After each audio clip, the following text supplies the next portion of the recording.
Hello students and welcome back to my accountancy class. Hope you people are fine and safe at your home. So today in this video we are going to learn about the different types of debenture. First type is registered or bearer debenture. यहाँ पे देखिए एक example लेते हैं आपको इसे समझाने के लिए. ये एक कंपनी है और ये एक इंसान है गोपाल और ये है एक इंसान जिसका नाम राजू है. ठीक है. अब कंपनी ने गोपाल को डिबेंचर दिया हुआ है. ठीक. जिसमें नाम लिखा हुआ है गोपाल का. ठीक. कि गोपाल को लेट से 5 साल के बाद रीपेमेंट कर दिया जाएगा उसके डिबेंचर का. ठीक. मान लीजिए कि गोपाल ने इनको 2 लाख रुपए दिए हुए हैं एज अ लोन. कंपनी को 2 लाख रुपए दिया है और कंपनी ने बदले में डिबेंचर दिया है. ये डिबेंचर है. ठीक. और इनके डिबेंचर में नाम लिखा है कि 2 लाख के डिबेंचर्स हमने गोपाल को दिए हैं और उनको 5 साल के बाद रीपेमेंट करना होगा. ठीक. और वहीं एक राजू नाम का इंसान है जिसने 3 लाख का लोन दिया है कंपनी को. 3 लाख का लोन है ये कंपनी को दिया और कंपनी ने बदले में इनको क्या दिया, डिबेंचर दिया जिसमें इनका नाम नहीं लिखा हुआ है. बस ऐसे ही लिखा है कि जो भी डिबेंचर होल्डर है उसको 3 लाख रुपए लौटाने हैं, ऐसा लिखा हुआ है. ठीक. अब देखिए रजिस्टर्ड का मतलब होता है कि आपका नाम उसमें दर्ज है. ठीक. डिबेंचर पे नाम लिखा हुआ है और जब 5 साल के बाद ये डॉक्यूमेंट वापस कंपनी के पास आएगा रीपेमेंट के लिए तो कंपनी क्या करेगी, केवल और केवल उसको ही पैसे रीपे करेगी जिसका नाम लिखा है. और इस डिबेंचर में किसका नाम लिखा था, गोपाल का. तो ये जो नाम लिखा हुआ है गोपाल का, ऐसे डिबेंचर को हम कहते हैं रजिस्टर्ड डिबेंचर. ओके. अब जो राजू को मिला हुआ है डिबेंचर, इसके पास जो डिबेंचर है उसमें इसका नाम नहीं लिखा है, राजू का नाम नहीं लिखा हुआ है. बस उसमें लिखा है कि इस डिबेंचर होल्डर को 3 लाख रुपए रीपेमेंट करने हैं.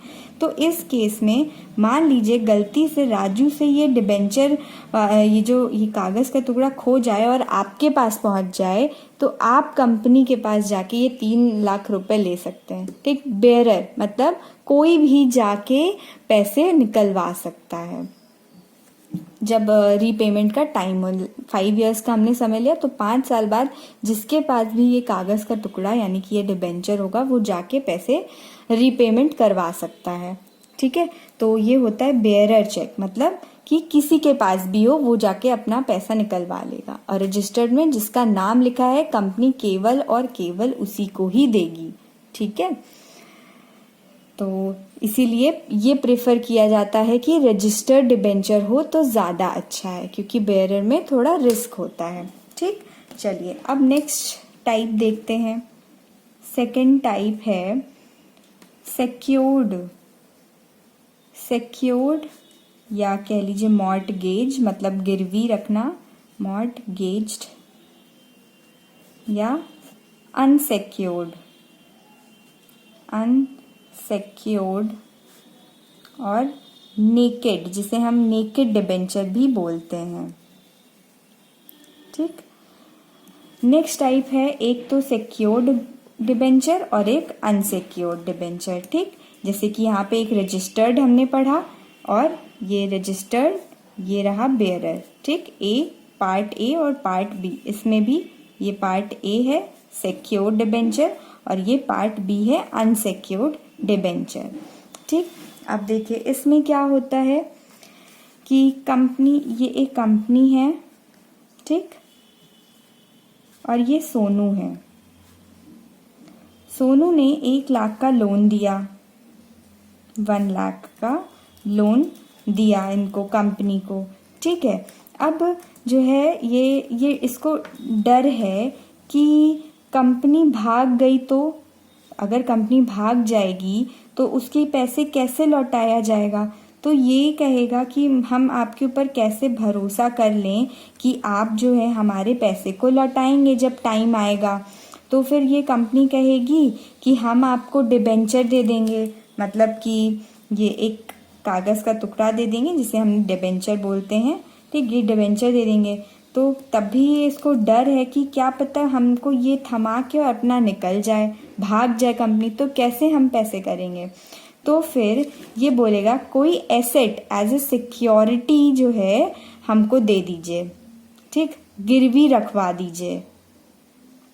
तो कंपनी से बोलेगा अपनी कोई एसेट, कोई अपनी कंपनी की कोई कीमती चीज़ एज अ गिरवी हमारे पास रखवा लीजिए, और जब आप हमें रीपेमेंट कर देंगे तो वो हम आपको एसेट आपको दे देंगे, ठीक।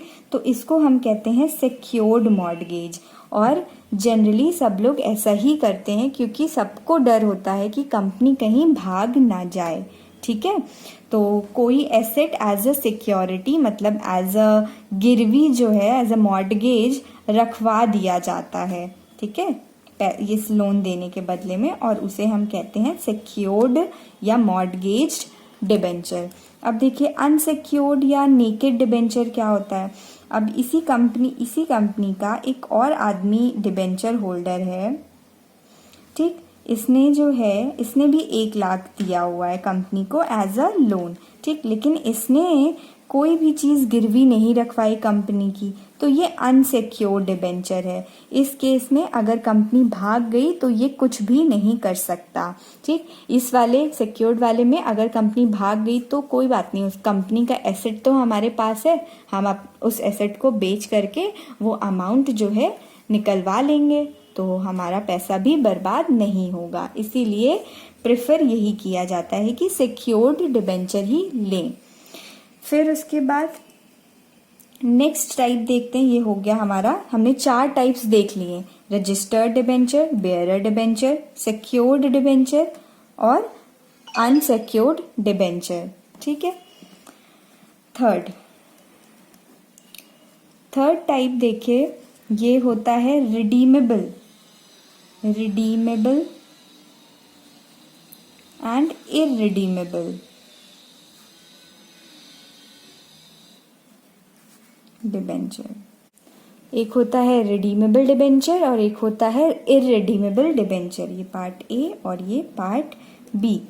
देखिए रिडीमेबल डिबेंचर देखते हैं पहले। क्या होता है कि एक आपको डिबेंचर मिलेगा, मतलब ये कागज़ का टुकड़ा, इसमें लिखा होगा कि हम रीपेमेंट कर देंगे, ऐसा होगा, और ये इंटरेस्ट रेट हम देंगे 5 साल के बाद, ठीक।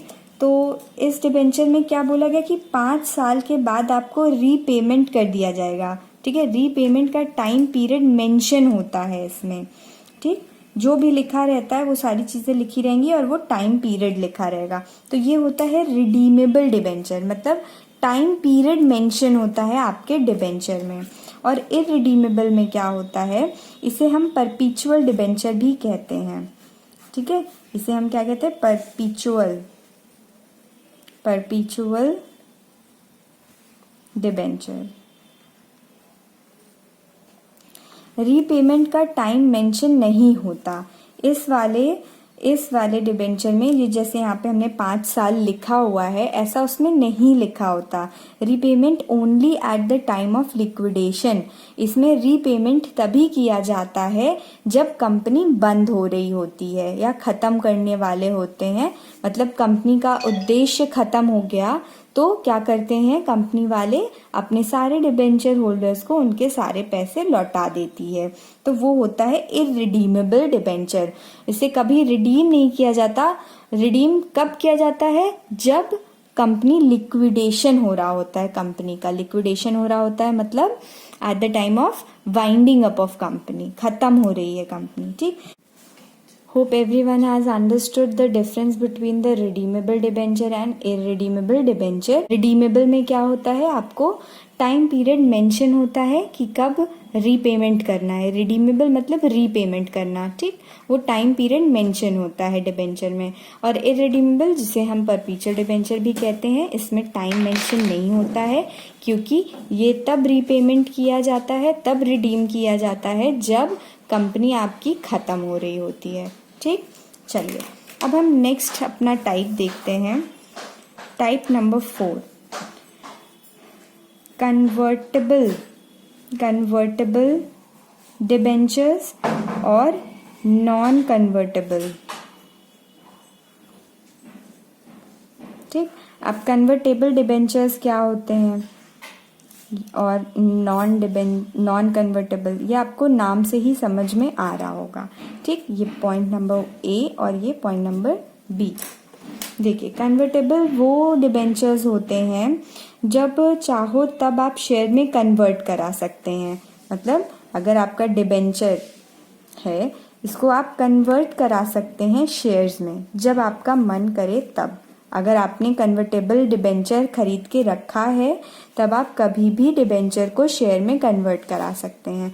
लेकिन अगर आपके पास नॉन कन्वर्टेबल डिबेंचर है तो आप डिबेंचर को शेयर्स में कन्वर्ट नहीं करा सकते हो। ठीक है, तो अगर आप इन्वेस्ट करना चाहते हैं पैसा किसी कंपनी में और आप अगर डिबेंचर आपने लिया और आपने ऐसा सोचा है कि आप बाद में शेयर में कन्वर्ट करा लेंगे, तो आपको ये वाला परचेज करना होगा। ठीक, और जिनके पास नॉन कन्वर्टेबल डिबेंचर्स होते हैं वो शेयर में कन्वर्ट नहीं करा सकते।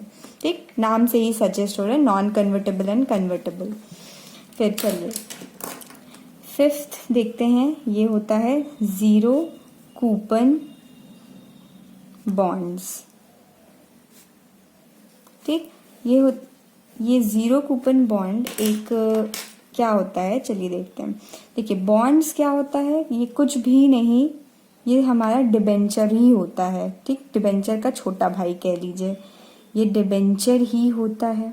ठीक, डिबेंचर का छोटा भाई बॉन्ड्स। ठीक, यूरोपियन कंट्रीज में डिबेंचर को बॉन्ड्स बोला जाता है। ठीक है, और हम इस पूरे इस डिबेंचर को एक और नाम से भी जानते हैं, डीप डिस्काउंट बॉन्ड। ठीक है, तो अगर आपको क्वेश्चन में जीरो कूपन बॉन्ड बोले या डीप डिस्काउंट बॉन्ड बोले तो बात एक ही है।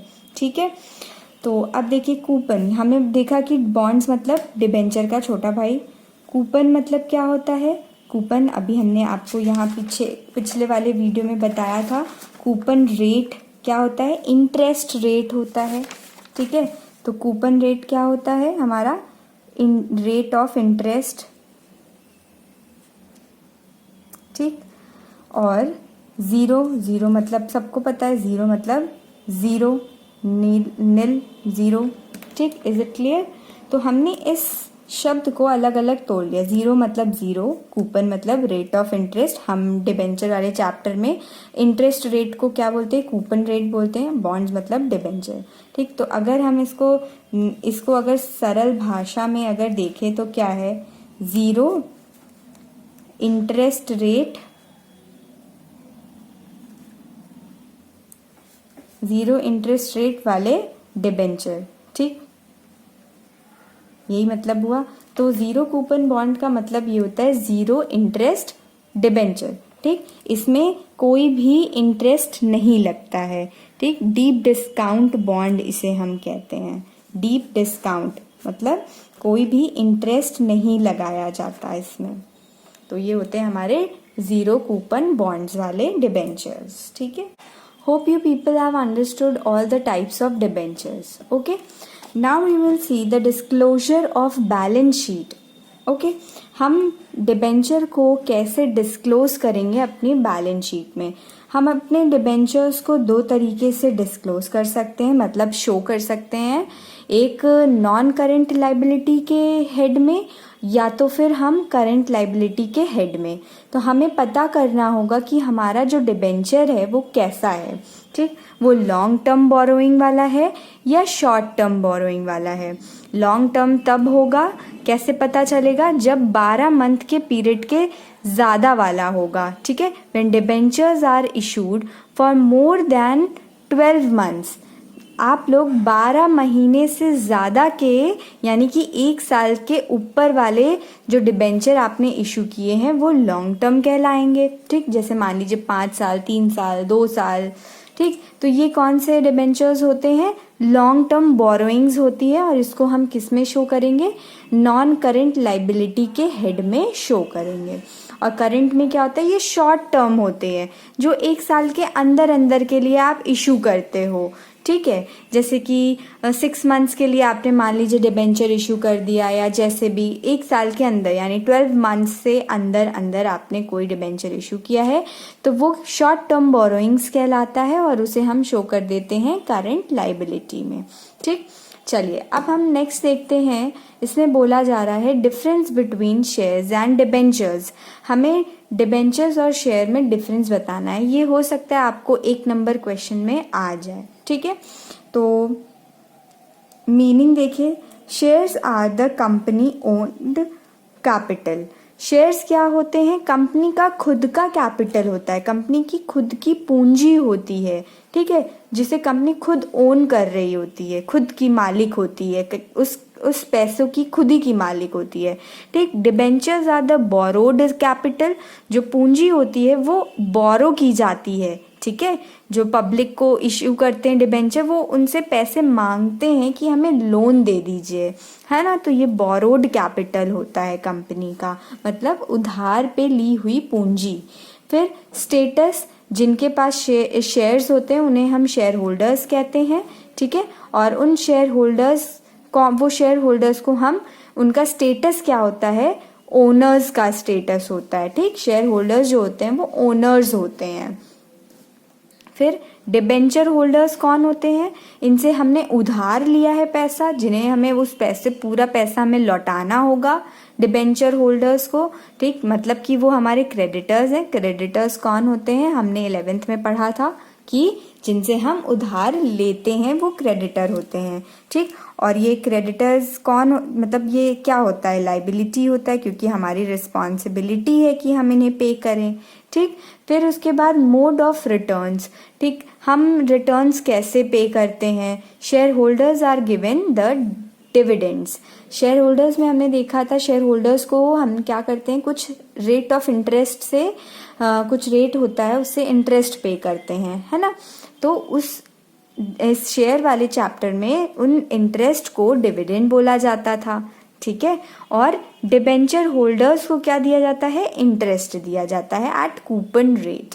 ठीक है, पेमेंट ऑफ रिटर्न। अब हम रिटर्न के पेमेंट कैसे करेंगे? ठीक, dividend can be paid to the shareholders out of profit earned by the company। Company जो भी प्रॉफिट अर्न करती है उसमें से कुछ प्रॉफिट निकाल करके शेयर होल्डर्स को दे दिया जाता है। लेकिन डिबेंचर्स के केस में क्या होता है कि जो इंटरेस्ट दिया जाता है can be paid to debenture holders regardless of the company has earned profit. भले ही कंपनी ने प्रॉफिट अर्न किया हो या ना किया हो, हमें डिबेंचर होल्डर्स को इंटरेस्ट देना ही देना होता है। So this was the introduction of this chapter. Okay, so hope you people have understood all these concepts and all these introduction of the chapter debenture. Okay, now in the next lecture we will see the first topic of this chapter, that is issue of debenture for cash, जिसे हम पार पे, premium पे और discount पे issue कर सकते हैं। ये टॉपिक हम देखेंगे अपने नेक्स्ट वीडियो में। Till then keep revising all these things and keep practicing questions of previous chapters that we have already covered. So thank you students, have a nice day.